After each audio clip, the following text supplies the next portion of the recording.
Tout est fleuri, même à plusieurs centaines de mètres d'altitude au-dessus du sol. Attends, on dirait carrément que je vais me marier. Bon, pendant qu'on chill, on vous propose de retrouver David qui se balade en ce moment même dans les allées du salon Anime Japan pour vous parler de toutes les petites activités à découvrir en marge de l'animation. Ça passe par le cosplay, la nourriture et puis ensuite, on retrouve la rédac qui est restée en France pour découvrir les dernières tendances otaku. C'est parti pour les news.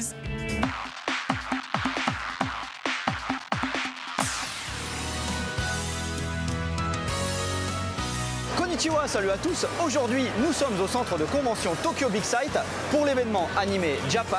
Mais cette fois, on ne va pas s'intéresser aux sorties animées, mais plutôt aux activités parallèles du salon.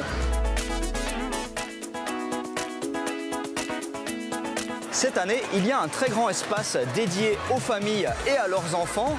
Et c'est vraiment la zone où le niveau de kawaii est le plus élevé. Alors il y a plein de choses, notamment un petit train bien sympa.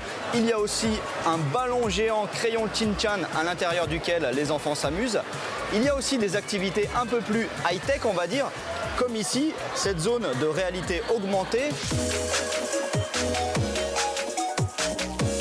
Je suis maintenant dans l'immense aire de cosplay à l'extérieur. Regardez, c'est impressionnant. Il y a des centaines de cosplayers et de photographes de partout.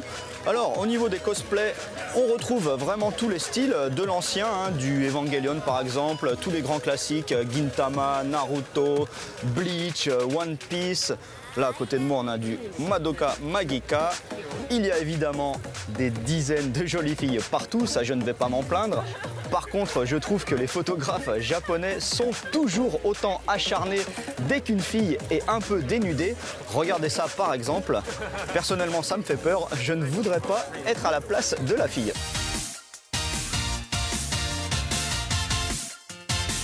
Me voici maintenant dans une grande zone dédiée essentiellement aux goodies. Il y a des choses assez incroyables.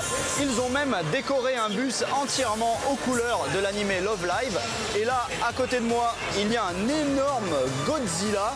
Et justement, parmi mes goodies préférés, il y a tout ce qui est dédié à Godzilla, notamment ces vestes qui mélangent Japon traditionnel et Godzilla. Elles sont bien cool, mais assez chères, 350 €. Et à côté, il y a d'autres objets Godzilla que j'aime bien, notamment des figurines en porcelaine peintes à la main, mais par contre, elles sont très chères, entre 200 et 300 €. Évidemment, il y a également des centaines de figurines à acheter un peu partout dans ce salon.